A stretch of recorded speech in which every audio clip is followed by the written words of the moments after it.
Hallo, hier ist Antoinette Kass aus Malaysia und ich lese weiter heute in der Biografie von seiner Eminenz Zem Tulku Rinpoche, The Promise, das Versprechen. Wir sind im zweiten Kapitel, der amerikanische Traum, und die nächste Seite ist Schnappschüsse.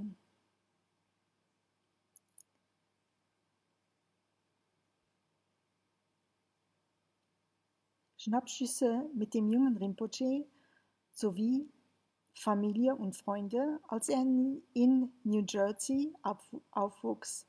Trotz dem großen körperlichen und psychologischen Missbrauch zeigte der Junge immer ein mutiges Äußeres und zeigte sich heiter, und seine Leiden waren denen um ihn herum nicht bekannt.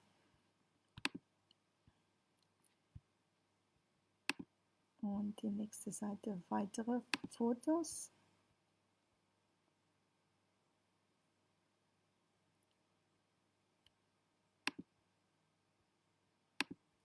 Okay, und dann lese ich weiter. Die nächste Seite ist der gute Schüler.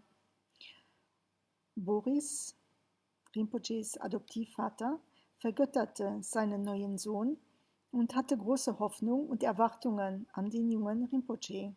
Doch als die Jahre vergingen, wurde es klar, dass die zwei verschiedene Ansichten davon hatten, was im Leben wichtig ist. Als Untertitel steht hier: Boris liebte es, seinen jungen Sohn in den gleichen Kleidern wie seine eigenen zu stecken. Rinpoche wurde auch der Name seines Vaters gegeben und er wurde liebevoll Kleiner Burcha genannt, so wie viele Familienmitglieder und Freunde ihn noch heute nennen. Als Rinpoche in Howell, New Jersey aufwuchs, lernte er an der Land O'Pines Grundschule, wo er sich in Wissenschaften und Kunst übertraf, jährliche Wissenschafts- und Auszeichnungen und Kunstwettbewerbe gewann und generell unter den Besten in den Prüfungen abschloss. Doch trotz seinen Errungenschaften kamen seine Eltern nie zur Schule für Elternlehrertage und waren nicht anwesend, wenn er seine Auszeichnungen erhielt. Rinpoche erhielt seine Auszeichnungen jedes Jahr alleine. Wenn er die anderen Kinder mit ihren unterstützenden Eltern sah und ihr warmes Verhältnis, wurde ihm klar, dass sein Zuhause sehr anders war als das seiner Klassenkameraden.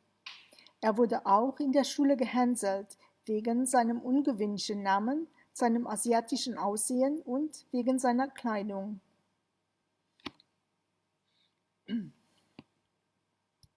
Seine beiden Eltern entmutigten ihn auszugehen, Freunde zu treffen und ein soziales Leben zu haben, da sie fürchteten, er würde wegen weniger mongolisch und mehr amerikanisch sein. Boris wollte, dass sein Sohn wie er sei und kleidete ihn oft in den gleichen Kleidern wie er, so dass Rinpoche förmlich in Anzügen zur Schule geschickt wurde, während der Rest der amerikanischen Kinder,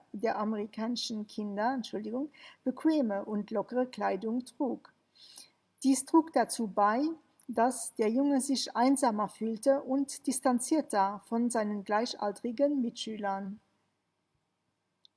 Obwohl er gut lernte, hatte Rinpoche eine starke Abneigung gegenüber der Schule und fand es eine Zeitverschwendung, da er instinktiv spürte, dass es nicht zu etwas wirklich Dienlichem führt. Stattdessen betete er ständig dafür, Dharma zu praktizieren, und er strebte danach, ein Mönch zu werden.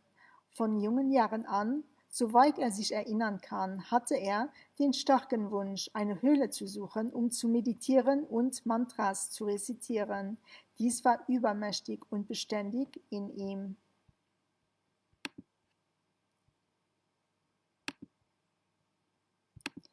Dies ist die Seite, die ich jetzt eben vorgelesen habe, und dies ist die nächste Seite, wo Rinpoche mit seinem Vater, seinem Adoptivvater, Burcha Bugayev, steht.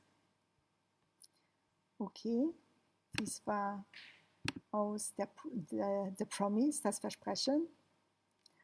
Und dann wünsche ich Ihnen noch einen guten Tag oder Abend, je nachdem. Und bis bald. Tschüss.